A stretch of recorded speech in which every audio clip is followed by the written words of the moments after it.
YS Rajasekhara Reddy గారి జయంతి సందర్భంగా చిత్తూరు నియోజకవర్గంలోని వైఎస్ఆర్ కాంగ్రెస్ పార్టీ అభిమానులు, రాజశేఖర రెడ్డి గారి అభిమానులు, కార్యకర్తలు చాలా మంది కూడా ఈ జయంతి వేడుకలకు ఆయన సందర్శించడానికి ఈ డీసీసీ బ్యాంకులో ఉన్న ఆయన శిలాఫలకం దగ్గరికి అందరూ కూడా రావడం జరిగింది.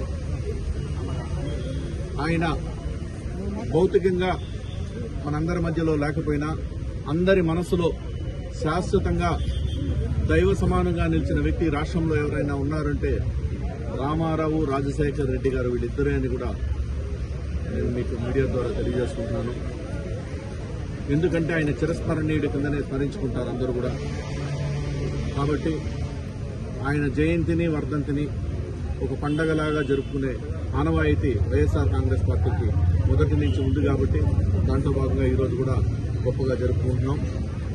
అదేవిధంగా రేపు జరగబోయే రైతుల పక్షపాతి రాజశేఖర రెడ్డి గారు, ఈ రాష్ట్రంలో ఎవరిని అడిగినా మొట్టమొదట రైతుల పక్షపాతి ఎవరు అంటే రాజశేఖర రెడ్డి గారే అంటారు. ఆయన జన్మదిన మరుసటి రోజు వాళ్ల తనయుడు జగన్మోహన్ రెడ్డి గారు బంగారుపాళ్యంలో మామిడి రైతులను సందర్శించడానికి రావడం మనందరికీ తెలిసిందే. ఎప్పుడైతే జగన్మోహన్ రెడ్డి గారు మామిడి రైతులను సందర్శిస్తారని అనౌన్స్మెంట్ అయ్యిందో లేదో అప్పటి నుంచి తెలుగుదేశం ప్రజలకు ఎవరికి కూడా, నాయకులకు ఎవరికి కూడా నిద్ర పట్టడం లేదు.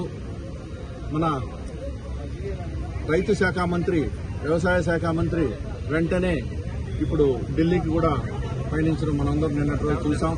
అదేవిధంగా పోలీసు వారు కూడా ఎన్నడూ లేని కొత్త సంప్రదాయాలు తీసుకొచ్చి రాత్రంతా నాయకుల ఇళ్లకు పోయి నోటీసులు ఇవ్వడం, భయభ్రాంతులకు గురి చేయడం, ఇంతమందే పోవాలా అంతమందే పోవాలని ఆంక్షలు పెట్టడం కూడా ఇది మంచి పద్ధతి కాదు అని కూడా నేను మీ ద్వారా తెలియజేసుకుంటున్నాను. ఎందుకంటే ఆయన ఒక మాజీ ముఖ్యమంత్రి హోదాలో రైతులను పరామర్శించడానికి వచ్చేటప్పుడు కేవలం 500 మందికే పర్మిషన్ ఆంక్షలు పెట్టడం అనేది సమంజసం కాదు.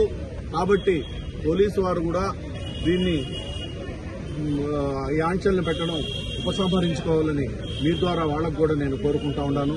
కాబట్టి నాయకులందరూ కూడా స్వచ్ఛందంగా ఎవరికి వారు తండోపతండాలుగా తరలి రావాలని, ఏ ఆటంకాలకు ఏమీ కూడా జరగవని మీరందరినీ కూడా నేను విజ్ఞప్తి చేస్తున్నాను.